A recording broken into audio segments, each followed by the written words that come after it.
our next part of the conference is our pathology grand rounds. I will turn it over to Dr. Najafian. Good morning, everyone. I hope that everybody can hear me well, because last week I had some problem with my microphone. Okay, I hope, very good, thank you. I hope that you're all doing well. Today we will be presenting two interesting cases to you. So I move on to the first case. Let me just go to that.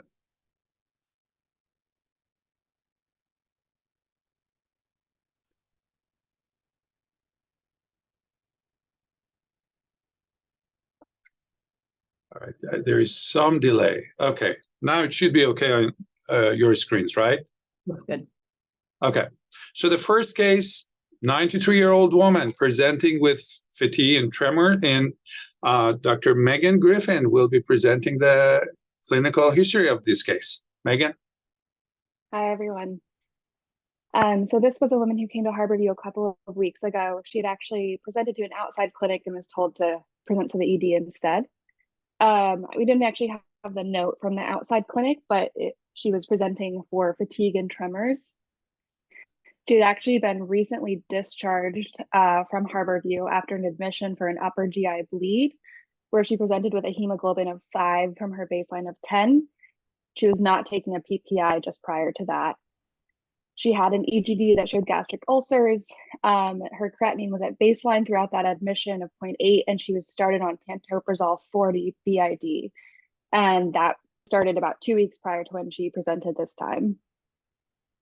She also, she was Cantonese speaking and quite hard of hearing, so her daughter assisted with interpretation because she couldn't really use the video interpreter, but I'm not sure we got a very complete history from her. She did report to one team that she had a normal appetite preceding this admission. She reported to our team that she maybe had some reduced PO intake at home, but she denied fever, urinary changes, dizziness, syncope, nausea, vomiting. She denied NSAID use, although she is on aspirin.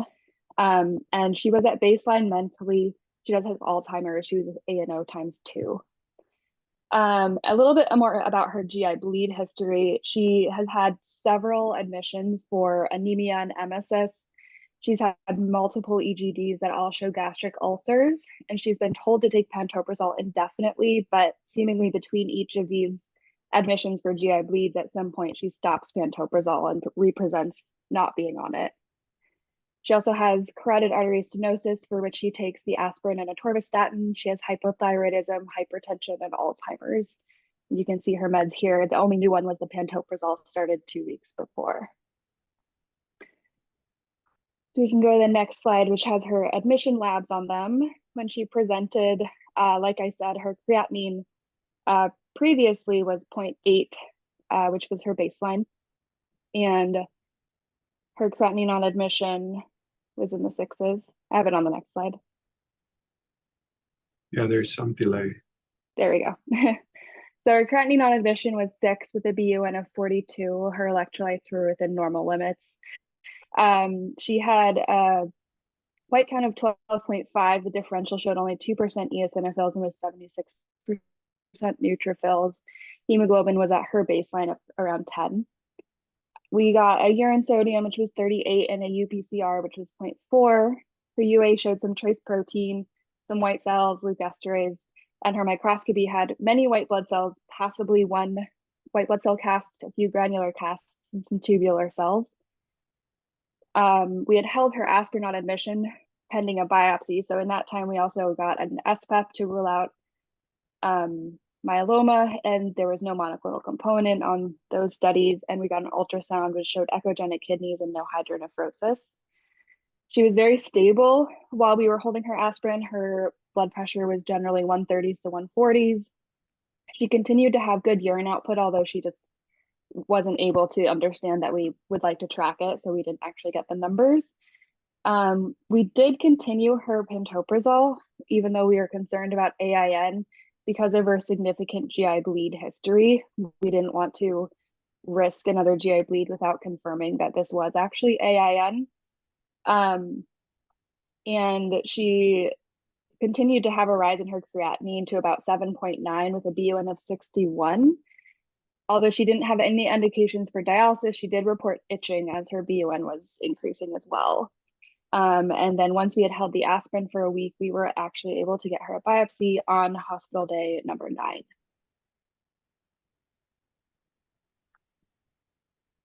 Okay, sorry, there is some delay, as I said. The computer's too slow. Okay, so with that differential, acute kidney injury in an elderly woman, upper GI bleed, questions for Megan, what is your differentials? So given her pantoprazole use recently, one of our concerns was for AIN. I think with her rapid rise in creatinine, we're also concerned about ATN, although she didn't have a really compelling story for it, although she is quite elderly. She was actually 92 and she was admitted. She turned 93 the day of her biopsy. But she didn't really have a compelling story for illness at home, hypotension, poor PO intake. So that didn't seem necessarily more or less likely than AIN. Okay, AIN. Any other thoughts? You can either type in the chat box or just say it out loud. Okay, so everybody is betting on AIN. All right, so let's see what we're seeing in the biopsy. Oh, okay, now we've got some. So Brandon is saying ANCA vasculitis involving stomach and kidney.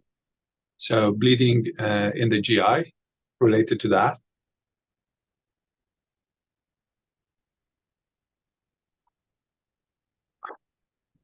Okay, so let's take a look at the biopsy. This is low magnification of the biopsy cores. Let me see if I can get a better laser pointer. Okay, now you can see it better.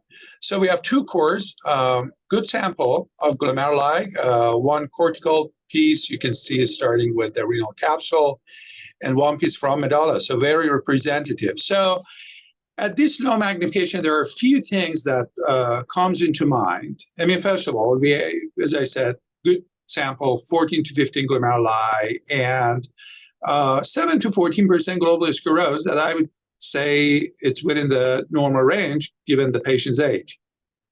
Now, the first thing that grabs the attention is that when we look at the tubules, there is too much basically white view inside the tubular lumina. So meaning that we're seeing a lot of the lumen, which that means that the height of the epithelial cells likely in these tubules have reduced. So basically, when we see that we think that there is acute tubular injury.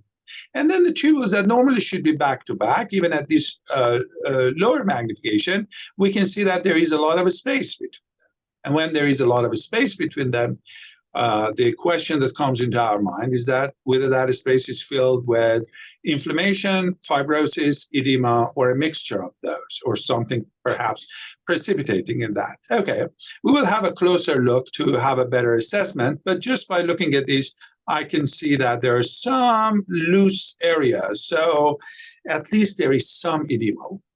One of the ways to answer this question is, of course, looking at the mass and trichrome stain that, as you know, basically stains the extracellular matrix as blue. And when we have light blue, that means that, you know, there is edema. And when there is darker blue, that means that there is basically more fibrosis. So as you can see in these 2 pictures, there are a lot of areas that we have this light blue colored stain. You can basically compare that with the glomerulus body glomeruli that are pretty dense. Sorry, was there any question? Bye. Okay. Okay. Then having a closer look at the glomeruli were pretty much unremarkable, at most maybe mild mesangial expansion. That was all. And pretty much all of the glomeruli, they looked the same. They were fine. Looking outside of the glomeruli, as I mentioned, this is basically Jones methylamine silver stain. Again, if there is a lot of fibrosis, I expect to see darker colors, such as in this one. And we see there is a lot of like light gray, means that we have a lot of how are you? edema as well. And when looking at the tubules, we see that the tubules, the tubular epithelial cells, these are proximal tubules. Many of them, they have flattened or partially flattened epithelial cells, meaning that there is acute tubular injury. So acute tubular injury so far, the inflammatory infiltrate is not really impressive to think about tubular interstitial nephritis, at least in these slides that I'm showing. So glomeruli are remarkable. Again, looking at the tubules, acute tubular injury with variable flattening of epithelial cells, and interstitial edema. This was the same theme pretty much throughout this biopsy on Jones methylamine silver. And looking at the vessels, we have moderate arteriosclerosis. So this is an interlobular artery. You can barely see actually the media. These are just the media, which is atretic, and there is significant intimal fibrosis. Chronic hypertension-induced injury on PAS that, similar to Jones methylamine silver, stains the extracellular matrix well, but also gives us an opportunity to look at the brush borders. We see that the brush borders are really shortened. Most of these tubules, they do not have appreciable brush borders, maybe a little bit here.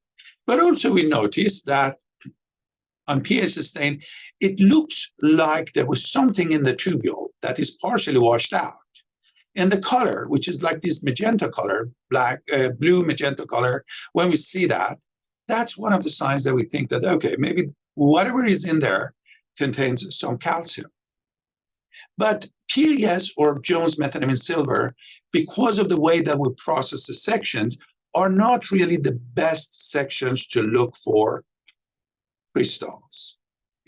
That is what we are suspecting. Another view, excuse me, another PAS section slide, the same thing. Some of these tubules, aside from the acute tubular injury, they contain something that looks like partially, at least, is washed out, and part of it has remained, and that part maybe contains calcium. H&E is one of our best stains. Although, I mean, for looking for crystals, because most of the crystals are preserved there. Although toluidine blue sections that we prepare for electron microscopy screening, those are really good for preservations of the crystals as well. So H&E, on H&E, besides acute tubular injury, we saw that there are these very remarkable crystals. Many of them, they had this round shape, like broken appearance, a little bit of yellowish halo, fan shape, multiple of them. And then one of the ways that helps us to differentiate between the different kinds of crystals is to use the polarized light. So when we polarize that, based on what if we see that the crystals are polarizable or they're not polarizable, different kind of crystals come into our mind. So as you can see, there are remarkable crystals in the tubules, and they are perfectly polarizable. And there were just many of them, but we were not able to appreciate the frequency of these crystals in this biopsy just by Jones methylamine silver. So many of these tubules, they had abundant crystal formation inside the tubules.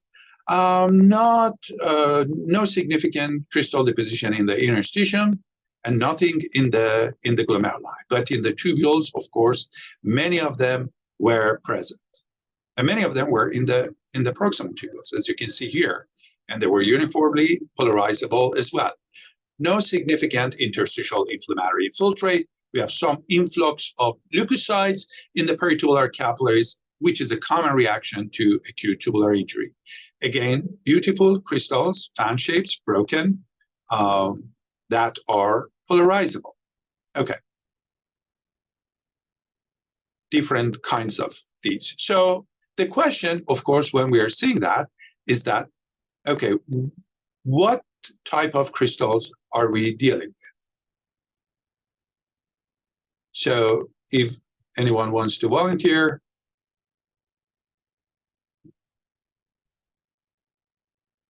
So we have these round or fan-shaped broken crystals, yellowish hue, broken appearance, polarizable. Any of the fellows typing, saying which type of crystals are we thinking we're dealing with?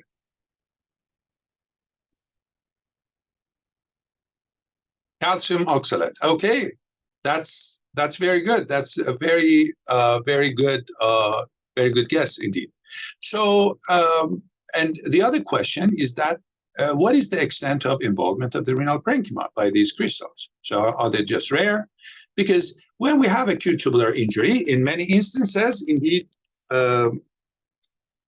when we have acute tubular injury, we can have precipitations of some of the crystals as a secondary phenomenon. So the extent of involvement is a good indication. So in this case, we had easily more than 40 crystals in the biopsy. And the other guess that I'm seeing is about the uric acid. So I have to add that basically uric acid is one of those crystals that is very delicate and can be washed away very easily. So we need to indeed preserve and fix the tissue in alcohol to preserve them and to be able to see them. And they're kind of like needle shapes, or when we see them in the tissue, the remainder of they have a feathery appearance, but very good. I mean, that is also in the differential of crystals, of course. So these are, as Justin guessed correctly, these shape of crystals with the features that I described are consistent with oxalate crystals or calcium oxalate crystals. So the final diagnosis was acute tubular injury with numerous oxalate crystals with mild chronic injury and moderate arteriosclerosis, as you all saw. So when we're dealing with these many crystals, of course, we think that is likely the etiology for acute tubular injury, or linked directly to the acute tubular injury rather than a secondary phenomenon, although part of that could be a secondary phenomenon as well. So then the question comes as, okay, I mean, does that match with the clinical history or not? Hyperoxaluria, of course, that's the bottom line when we're seeing these many crystals, and as you know, can be divided into primary versus secondary hyperoxaluria. The primary hyperoxaluria is related to excess endogenous production of oxalate, related to genetic abnormalities and overproduction of glyoxalate, mainly in children, right? So this patient is over 90. So primarily we think about, what about the secondary hyperoxaluria? Although the rare cases of primary hyperoxaluria can also be seen in adults as well. So what about the secondary hyperoxaluria? So it could be related to exogenous, basically related to dietary oxalate or precursors of oxalate, such as vitamin C and things, or it could be related to basically absorption of a lot of oxalate because there is not much calcium in the gut. And that could be related to different etiologies. So again, if we look at the causes of secondary hyperoxaluria, increased intestinal oxalate absorption, malabsorption, like gastric bypass surgery, celiac, Crohn's disease, and so on and so forth. In this patient, at least in the clinical history that was provided, we don't have something like that. Increased dietary oxalate or precursor intakes is vitamin C, rhubarb, starfruit, not starch, many different kinds of food items that indeed they have significant amount of oxalate. So we yet wait to hear from Megan if the patient had such a history or not. Or decreased intestinal bacterial oxalate degradation and antibiotics. You remember from this chart that I showed, Oxalobacter formigenes is actually an important element in this story. And there are other etiologies that either they can lead to a significant hyperoxaluria or they can facilitate hyperoxaluria or oxalate precipitation, from obesity to dehydration. I don't know if this patient was dehydrated, had Alzheimer's disease. Diuretics, I didn't see that. Inflammation, RAS blockade, that this patient was receiving losartan, are among things that could facilitate hyperoxaluria. But we also have to remind ourselves that not every crystal that we see in the biopsy are calcium oxalate, and not every crystal that we see in the biopsy that is polarizable is calcium oxalate. So I've highlighted a few of those that related to inherited disorders, such as cystinosis or dehydroxyalbuminuria, that are polarizable, but their morphology are different from what I showed you for calcium oxalate, and they're polarizable and they're not oxalate. Or medications that precipitate inside the tubules as well. They could be polarizable too, such as methotrexate, cyclovir, trimethoprim, but their appearance, again, is somewhat different from the calcium oxalate. Needle shape or different appearance, or the color under regular light is different, just for reminding ourselves that there are different kinds of calcium oxalate crystals. And this interesting abstract that was presented at ASN, and Kelly kindly shared that with me, that was presented by Sami Nasser and Mayo Clinic Group, which actually is interesting. I mean, the stats that they provide, what they found in their cases was that enteric hyperoxaluria was actually present in 60%. The most common was Roux-en-Y, gastric bypass, and after that, 23% of them were due to ingestion of basically foods high in oxalate or oxalate precursors.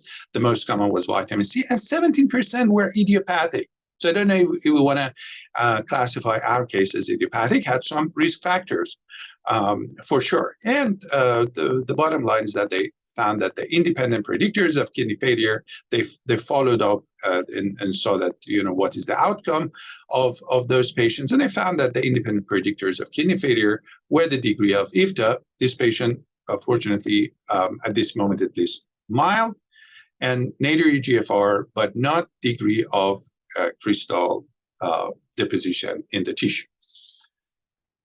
And Megan, can I ask a quick question? So the pathophysiology of the acute tubular injury, is it basically obstruction, or so can the calcium oxalate actually injure the tubules?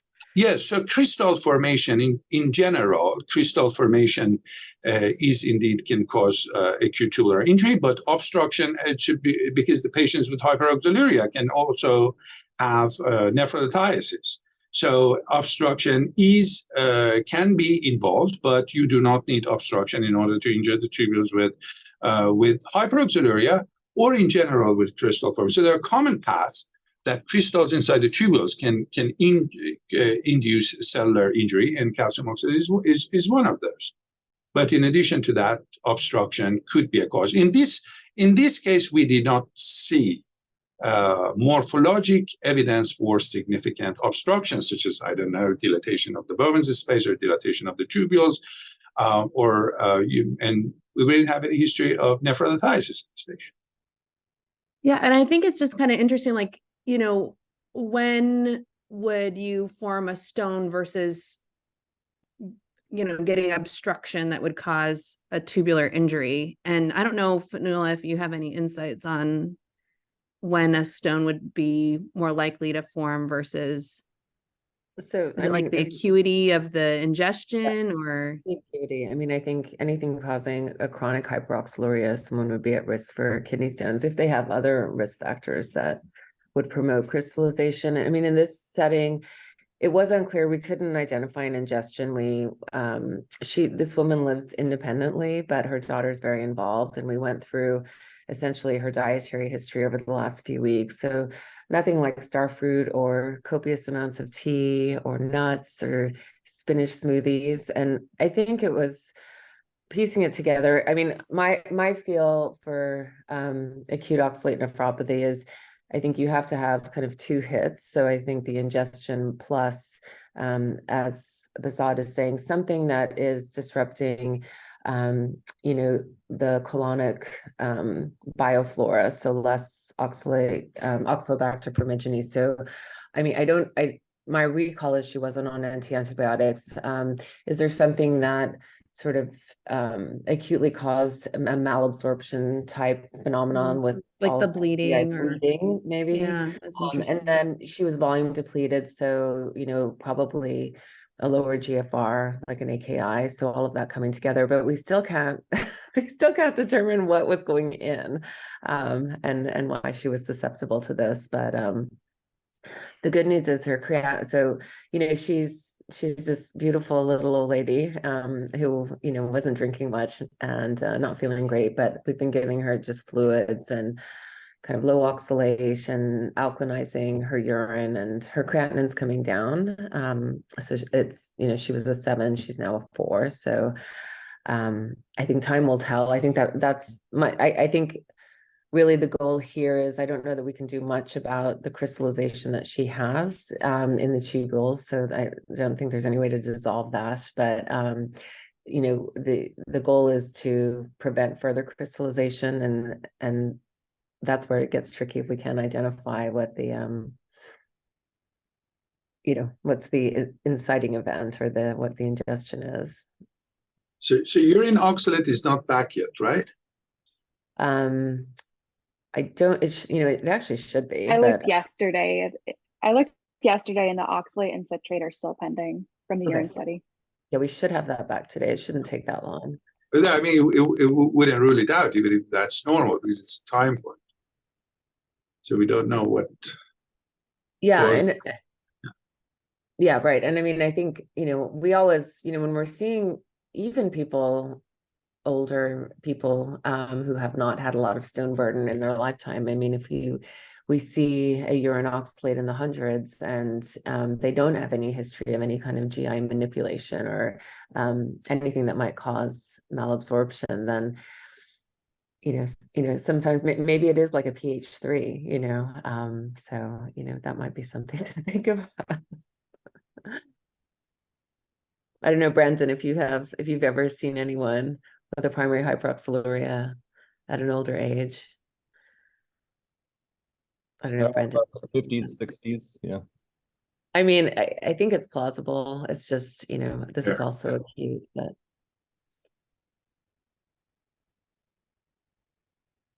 Thank you. Can I ask one question?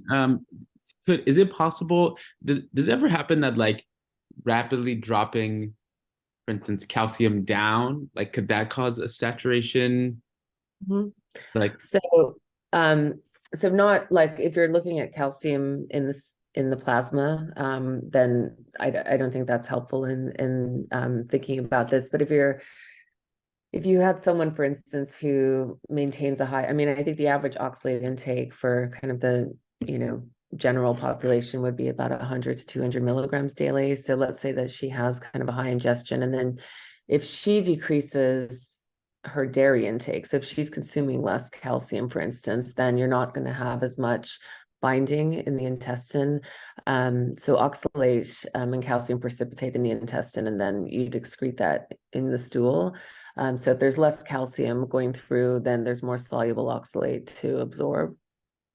So but again, I think, things that would increase absorption, kind of more suddenly or acutely would be anything that, so it's Oxalobacter purmiginii is the oxalate degrading bacteria. So oxalate is like its only energy source. And so people have varying amounts. And if you're on antibiotics, then potentially there's less of that. And then, malabsorption causes damage to the colon. That can also kind of cause augmentation of absorption of oxalate. So I think, yeah, so to answer your question, it would be dietary calcium intake, or if she was taking supplements and stopped them, then that would be kind of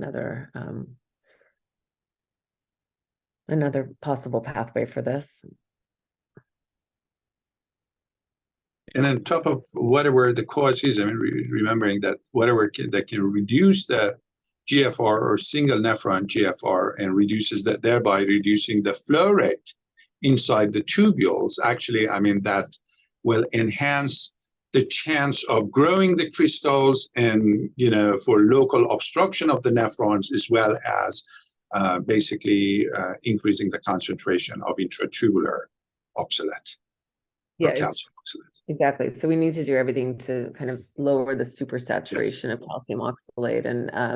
And so, you know, we're kind of manipulating that now by giving her IV fluids. And so in thinking about, you know, her, you know, going out into the world, I think what will be imperative is pretty high fluid intake. So, you know, we're hopeful that we can encourage her to do that. Okay, any other questions, comments? Okay, thank you. If there are no, let me see in the chat box, Brandon is saying there's a sponsored free genetic testing that would apply to someone like her. If you wanted to look for the oldest incident case of primary hyperoxaluria.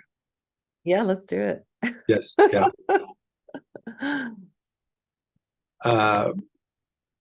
Okay, so and the comment and thank you to Ruta for this list of ingestions that she was able to discuss with the patient. Okay, so if there are no further comments or questions, let's move to the second case that will be presented by Dr. Anand Patel. Anand. Okay, I'm going to start sharing my screen.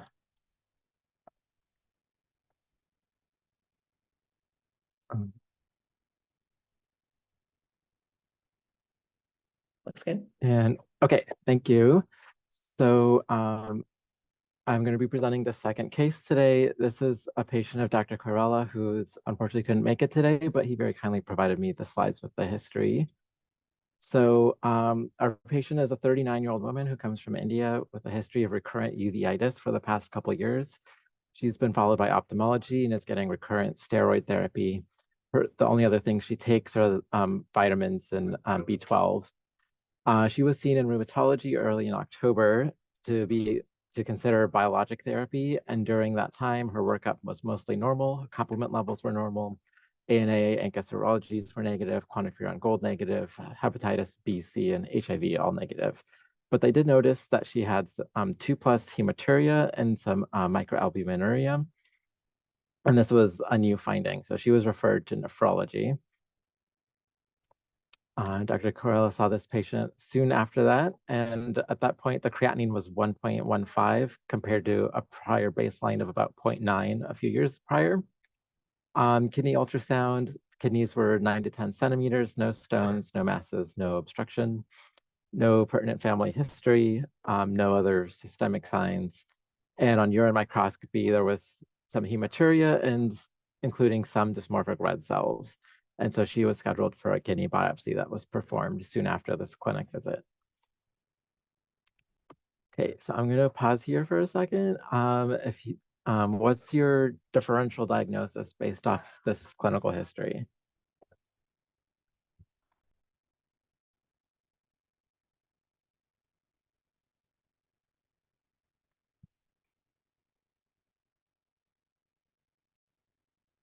Yes, I can go back.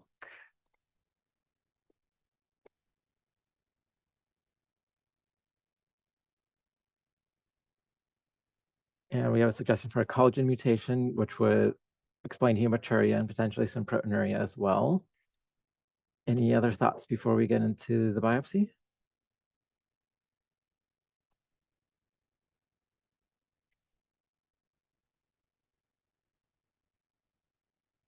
Yeah, all right, so suggestion of amyloid, which can come from autoimmune disease, thin basement membrane disease, yes. Okay, thank you all for some good suggestions. And we will look at the biopsy. So at low power, we have 2 cores of renal cortex that's overall well preserved. So unlike the case that Dr. Najafian showed before, now these tubules are all back to back and we don't see very much white space. So not much acute tubular injury, not much chronic injury either. On the second core, there are a few foci that are a little darker with more fibrosis, but overall, this is a pretty small fraction of the biopsy.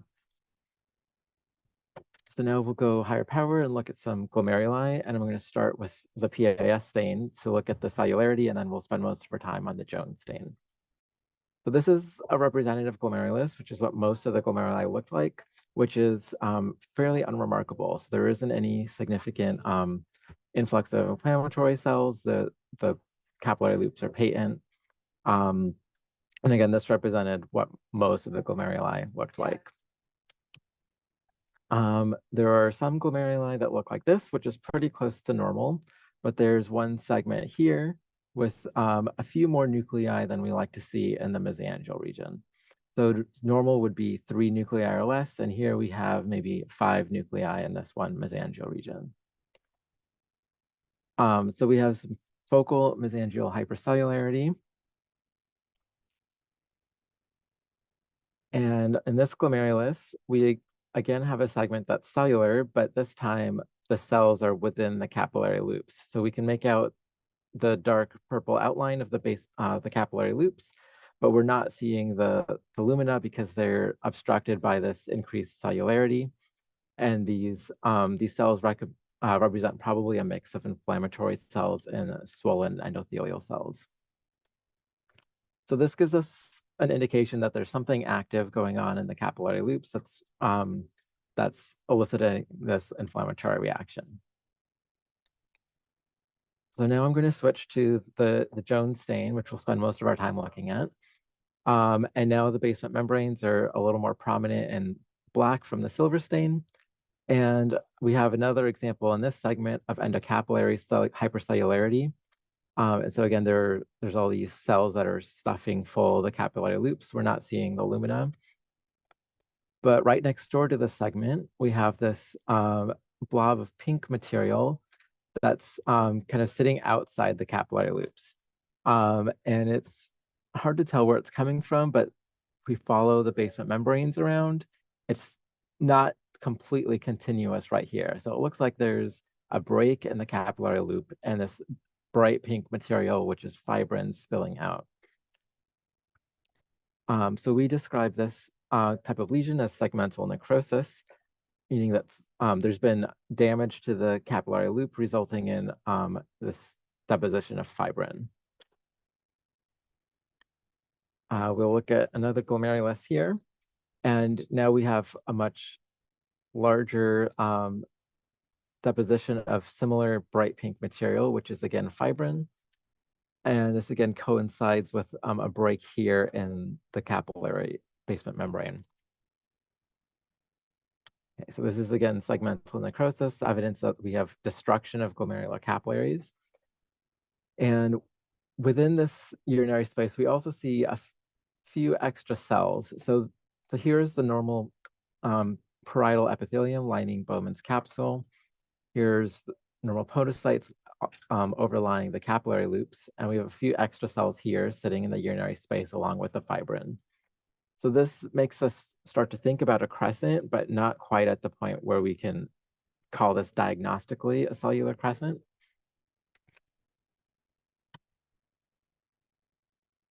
Okay, so in this glomerulus, we again have endocapillary hypercellularity.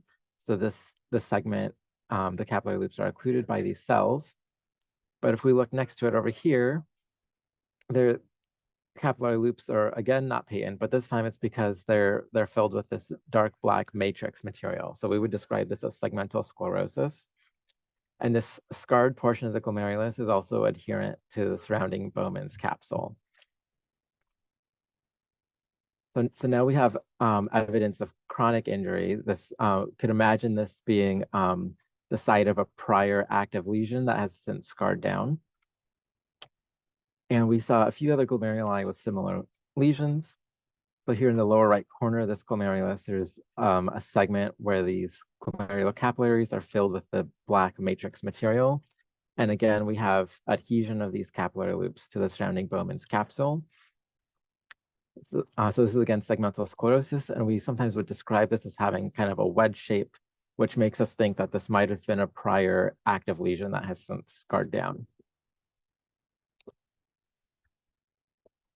Okay, and here's one more example of segmental sclerosis, a few glomerular segments with capillary loops filled with matrix and some wedge-shaped adhesion of this area to Bowman's capsule.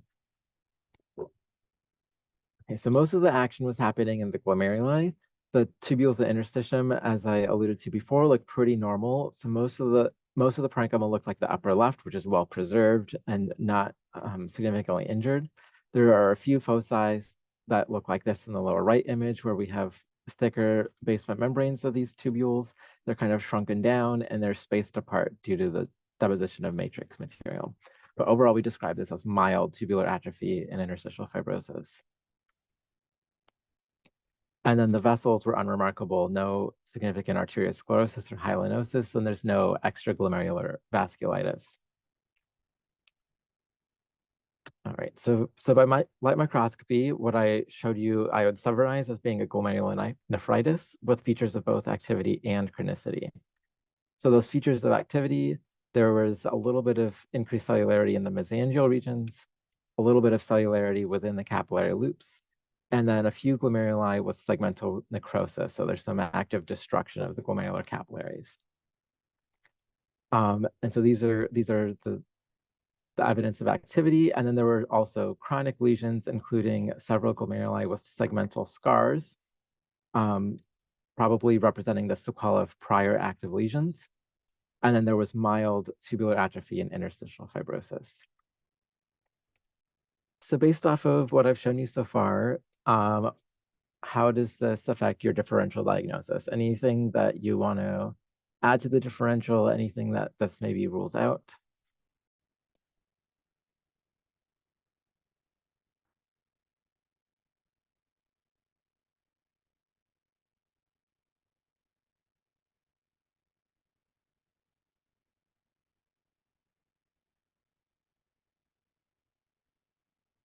Okay, well, so we have suggestion studies liking IgA, which I agree with. This is this looks like a, so we have a glomerulonephritis, and so we're thinking less of the basement membrane disorders, more of a potentially an immune complex mediated process. And so to assess whether there's immune complex deposition, we're going to go to immunofluorescence and electron microscopy.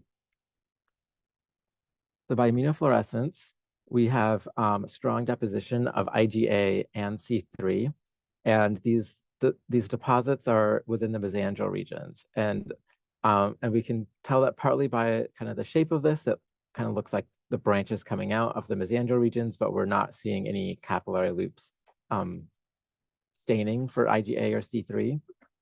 And so we have an IgA dominant deposition process that's predominantly in mesangial regions.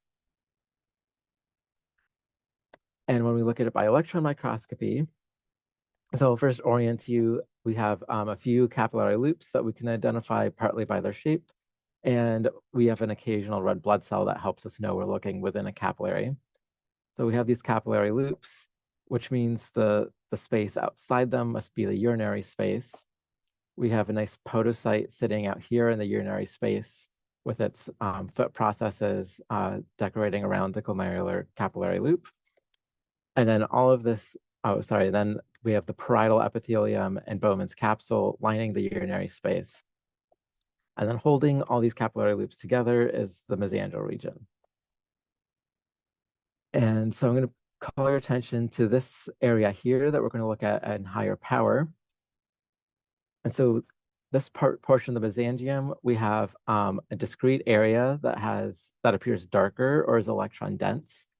And this deposit is relatively homogeneous compared to these cellular processes, which have a little more heterogeneity because of the membranes and organelles there.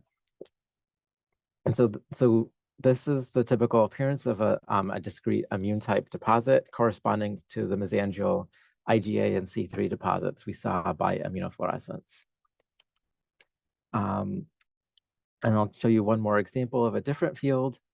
Again, here are a few capillary loops. There's the podocyte foot processes that are generally well preserved. And then holding it together is this mesangial region.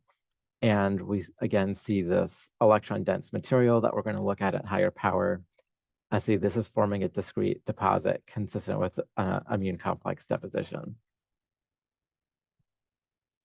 Okay, so we're going to put all of these findings together. And as some of you predicted, what we have is an IgA nephropathy, which we diagnosed based off of the IgA dominant deposition that's predominantly within the mesangial regions. And we characterize the IgA nephropathy based off of the presence of the activity, which included the segmental necrosis, the mesangial and endocapillary hypercellularity, as well as the evidence of chronicity, which was the focal segmental glomerulosclerosis. And then there was also mild chronic injury in the tubules and interstitium. Okay, so you all know that IgA nephropathy can present in a variety of different ways and have many different outcomes. And corresponding to that, there are many different morphologic appearances and different types of lesions that we can see in IgA nephropathy.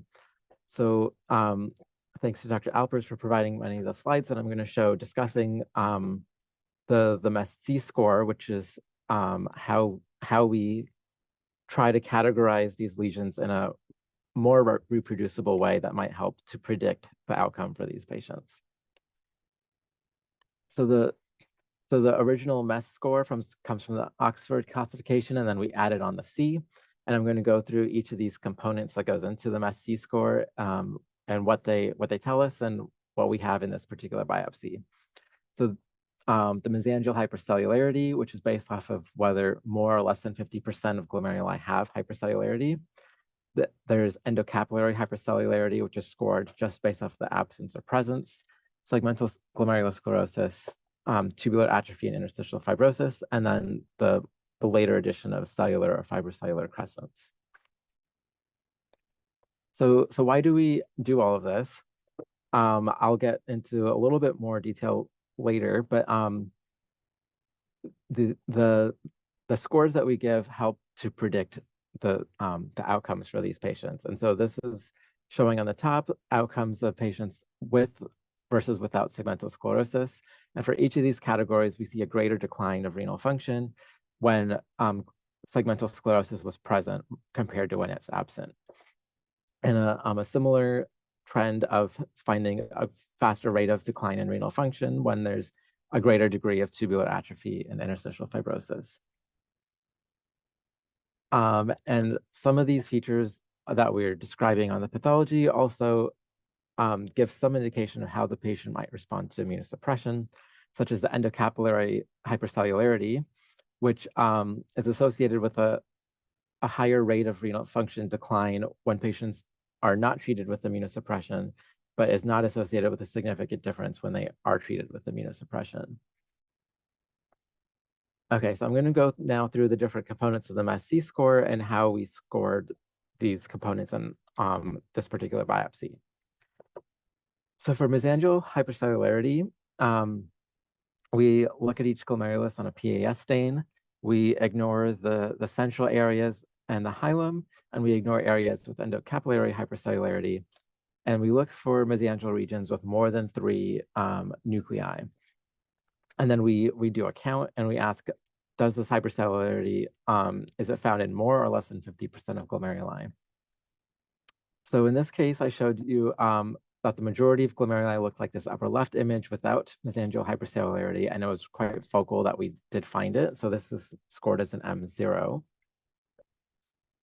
For endocapillary hypercellularity, it's only scored based off of the absence or presence. And so I showed you a few examples where the lumina were narrowed or obstructed due to the increased cellularity. For segmental glomerulosclerosis, again, just based off the absence or presence, and it's scored as either the presence of a tuft being sclerosed or by the presence of an adhesion to Bowman's capsule. In this case, we have both of those, so we call this present. And then for the T-score, it's based off of the percentage of the cortex that's involved by tubular atrophy and interstitial fibrosis. And in this case, I'm showing you the trichrome stain where the fibrotic areas are highlighted in blue, and these blue areas represent well under 25% of the cortex. So we have a T0. And then finally, for the presence of cellular or fibrocellular crescents, this came after the original Oxford classification, and it's partly based on whether they're present or not, and then based on whether they involved less than or greater than 25% of glomeruli. And in our case, we had a few focal areas where there's a little bit of increased cellularity within the urinary space, but it wasn't enough to confidently classify as a crescent. So we scored this as C0. For comparison, on the right, I have a lesion that from a different case that would be diagnostic for a crescent, where we have a clear epithelial proliferation in the urinary space with this crescent shape.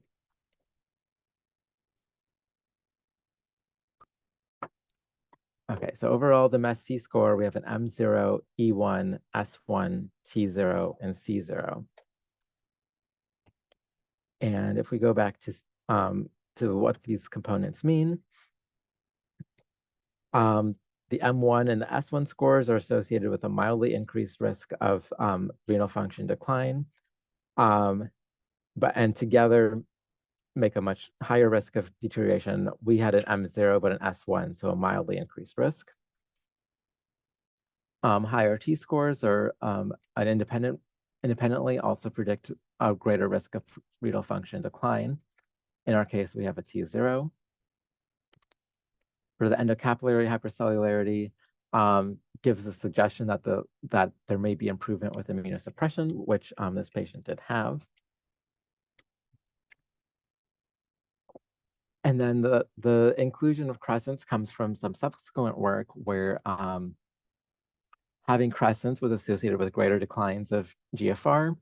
And in the cases with lower percentages of crescents, this depended on whether the patient was receiving immunosuppression or not, whereas in patients with a high percentage of crescents, that was associated with a decline regardless of whether they receive immunosuppression. In our case, we don't have any diagnostic crescents. So although we did not have crescents, we did have segmental necrosis. And in other contexts, we kind of think of these two lesions as part of the same broad category of destructive lesion with breaks in glomerular basement membranes. But turns out that in a few studies that have asked whether segmental necrosis predicts worse outcomes in patients who do not have necrosis, there wasn't really any difference in the outcomes. And that was true with or without steroid treatment. So although we report the presence of segmental necrosis, it's not part of the MES-C scoring. Okay, and so this was, there's a lot more that has happened since then to help to predict outcomes of IgA nephropathy based off of our biopsy findings. A lot more treatments on the horizon, which I'm not getting into today, but if anyone wants to discuss, we can. And in the last minute, I was just going to mention a question that Dr. Corella had posed to me, because I left out from the history that this patient had received her COVID-19 booster at that nephrology consult clinic visit prior to the biopsy, about a week before the biopsy. And the day after receiving the vaccine, she had an episode of gross hematuria. So the question was whether this vaccine might have triggered what we saw, and especially having these acute necrotizing lesions, whether that might be blamed on the COVID-19 vaccine. And so relatively soon after the release of the vaccine, there were several case reports, and since then, more comprehensive studies describing an increase in the rates of flares in IgA and other glomerulonephritis after COVID-19 vaccines. And gross hematuria is very commonly was the presenting symptom for these flares. And so I think it makes a lot of sense that the vaccine might have triggered the gross hematuria that the patient experienced. But we know that this patient had been having evidence of IgA nephropathy prior to the vaccine, partly because the patient was already having microscopic hematuria prior, and partly because of those chronic lesions that we were seeing on the biopsy, which tells us that the IgA nephropathy had been, that there was chronicity, and this wasn't a new process happening only after the vaccine.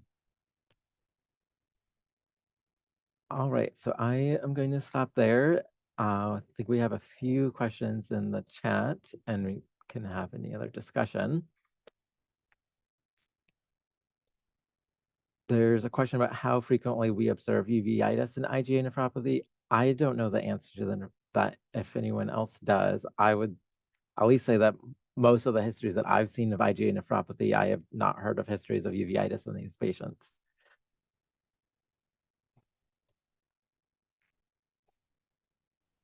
Others may have more ideas. I was just Yes. scanning literature, and it looks like there is an association that's written about in the ophthalmology journals for anyone that's interested, but I was not familiar with that either. There's also a question about treatment.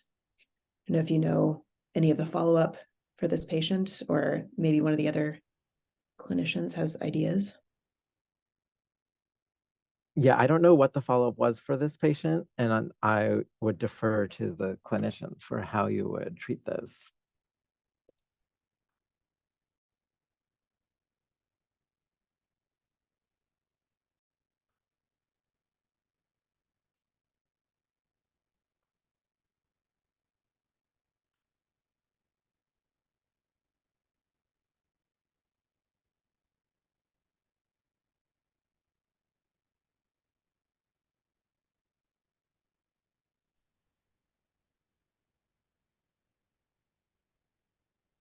Okay. Well, yeah. Go I was ahead. wondering if Ashley is on call. He could have chimed in better than me.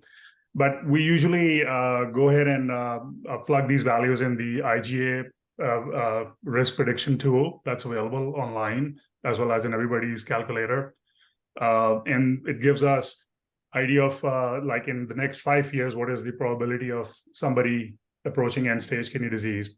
So while its use has been endorsed by the KDOQI, not KDOQI, the what's the other European guidelines, but they don't specifically mention that this is the final word. So it's just that we have to take everything in perspective: the patient's presentation, clinical, how much proteinuria, what's the rate of renal dysfunction, what are the biopsy features, particularly as Anand was mentioning in terms of is there hypercellularity or not. And then the risk prediction tool gives us the percentage of whether that person falls into low grade, intermediate, or high grade.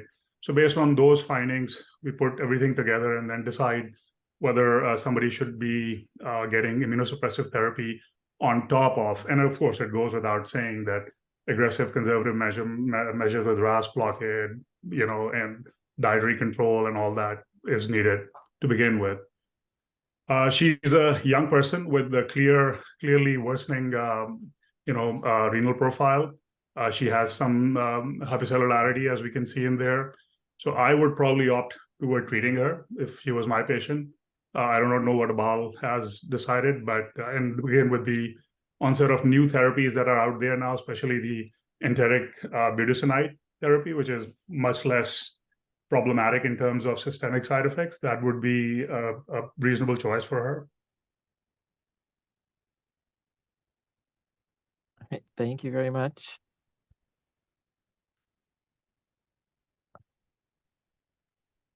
Any other questions or comments before we close?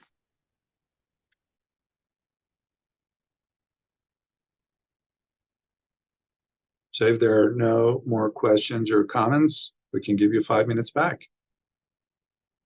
Well, thank you. Thanks to all our presenters and our everyone. discussants. Excellent teaching today. And just a reminder, we are in the season, the holiday season. Next week we're off for Thanksgiving. So our next Zoom Grand Rounds will be on December 1st. So everyone have a great holiday, and we'll see you then. Bye now.